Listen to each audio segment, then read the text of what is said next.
भाग 1.3 पटवर्धनवाडा आणि नीलची पहिली हाक. मालिका कळलेच नाही प्रेम कधी झाले. मंडळी, नीलच्या त्या बुलेटवरून उतरलो आणि पटवर्धनवाड्याच्या त्या भव्य चौकटीसमोर उभा राहिलो. वाड्याचा तो जुना लाकडी दरवाजा, त्यावरची ती पितळी कडी आणि वरती कोरलेली नक्षी, हे सगळं बघताना मी जणू एका वेगळ्याच काळात पोहोचलो होतो. नीलने बुलेट स्टँडला लावली आणि पुन्हा एकदा गळा काढून ओरडला, "ए सायली, कुठे मेलीस? अगं बघ, आपल्या वाड्यात नवीन पाहुणा आलाय." आतल्या बाजूने जोरात आवाज आला, "आले रे बाबा, किती ओरडतोस? पूर्ण पेट गोळा करायचा विचार आहे का तुझा?" वाड्याच्या ओटीतून एक मुलगी बाहेर आली. विस्कटलेले केस, हातात अभ्यासाची वही आणि चेहऱ्यावर काय कटकट आहे अशा प्रकारचे भाव. तिने मला वरून खाली निहाळलं आणि नीलला विचारलं, "कोण आहे हा नील? आणि आईला विचारलं का तू याला आत घ्यायच्या आधी?"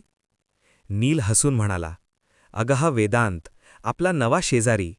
आणि आईला सगळं ठाऊक आहे. तू फक्त याला वरची कोपऱ्यातली खोली दाखवून दे." सायलीने एक सुस्कारा टाकला आणि माझ्याकडे बघून म्हणाली, "बरं बरं, चला वेदांतराव, पण लक्षात ठेवा, वरती जाताना पाय सांभाळून टाका. काही पायऱ्या जुन्या झाल्या आहेत आणि काही माणसंसुद्धा." असं म्हणून तिने एक तिरकस कटाक्ष नीलकडे टाकला. मी सायलीच्या मागे मागे वाड्यात शिरलो. वाड्याच्या आतल्या चौकात पडणारं कोवळं ऊन आणि तुळशी वृंदावनाचा तो शांत कोपरा मनाला खूप प्रसन्न वाटत होता. वरच्या मजल्यावरच्या माझ्या खोलीत सामान ठेवलं आणि खिडकी उघडली. समोरच्या बाजूला दुसऱ्या वाड्याची एक खिडकी होती. नील माझ्या मागे आला आणि माझ्या खांद्यावर हात ठेवून म्हणाला, "काय वेदांत, पसंत आली का खोली?" मी काही बोलणार इतक्यात नीलने खिडकीबाहेर बोट दाखवलं.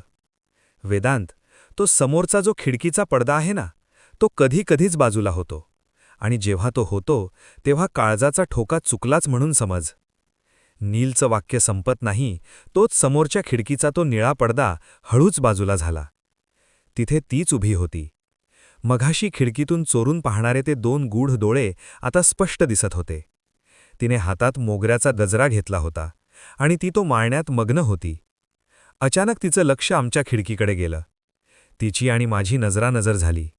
तिने नीलला बघून एक हलकसं स्मितहास्य केलं, पण माझ्याकडे बघताना मात्र तिच्या नजरेत एक वेगळीच ओढ आणि प्रश्न होता.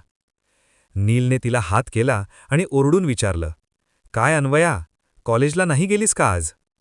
तिने मान डोलावली आणि पुन्हा एकदा माझ्याकडे पाहून खिडकी बंद करून घेतली. नील हसून म्हणाला, "बघितलंस, हीच ती अन्वया, पुण्याच्या पेठांची राणी. पण सावध राहा मित्रा, हिच्या नादाला लागणं म्हणजे विंचवाचं तेल काढण्यासारखं आहे." मी कसाबसा हसलो, पण मनात मात्र त्या अन्वया नावाच्या वादळाने घर केलं होतं.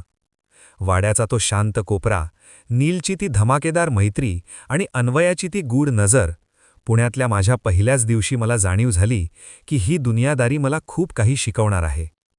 कारण या जगात मैत्री करणं सोपं असतं, पण ती निभावणं आणि कोणाच्या तरी नजरेत स्वतःला शोधणं, हेच तर खरं आयुष्य असतं.